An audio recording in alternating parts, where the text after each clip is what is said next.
আল্লাহ তাআলা কিয়ামতের দিন সাইয়েদনা নূহ আলাইহিস সালামকে বলবেন, নূহ তুমি কি দাওয়াত পৌঁছিয়েছো তোমার উম্মতের কাছে? নূহ আলাইহিস সালাম বলবেন, হ্যাঁ আমি পৌঁছিয়েছি। এবার নূহের উম্মতকে আল্লাহ জিজ্ঞেস করবেন, হে নূহের উম্মতেরা, তোমাদের নবী নূহ কি দাওয়াত পৌঁছিয়েছে?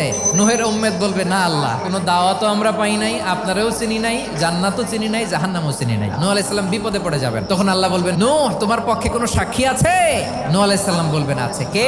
উম্মতে মুহাম্মাদি। তখন আমরা বলবো, আল্লাহ, আল্লাহর নবী নূহ আলাইহিস সালাম তিনি আপনি যা যা বলেছেন ঠিক তা তার উম্মতের কাছে পৌঁছে দিয়েছে। এবার নূহের উম্মতের সাথে আমাদের ঝগড়া লাগবে। তারা বলবে, তোমরা আসছো আমাদের হাজার হাজার বছর পরে, তোমরা কি করে জানলা? তোমাদের সাক্ষী ধর্তব্য হবে না? আমরা তখন বলবো, আমাদের কোরআনে তোমাদের নবীর নামে আল্লাহ তাআলা একটা সূরা নাজিল করেছেন, সূরাতে নূহ। দিন রাত এক করে তোমাদের কাছে তিনি দাওয়াত পৌঁছেছেন, সব আমরা জানি। আমরা যখন বলবো এই কথা, নূহের উম্মত চুপসে যাবে। তখন আমরা সত্য বলেছি কিনা এটা আল্লাহ তাআলা জানতে চাইবে বিশ্বনবীর কাছে। তখন বিশ্বনবী আমাদের পক্ষে সাক্ষী দিবেন। আওয়াজ করে বলেন আল্লাহু আকবার।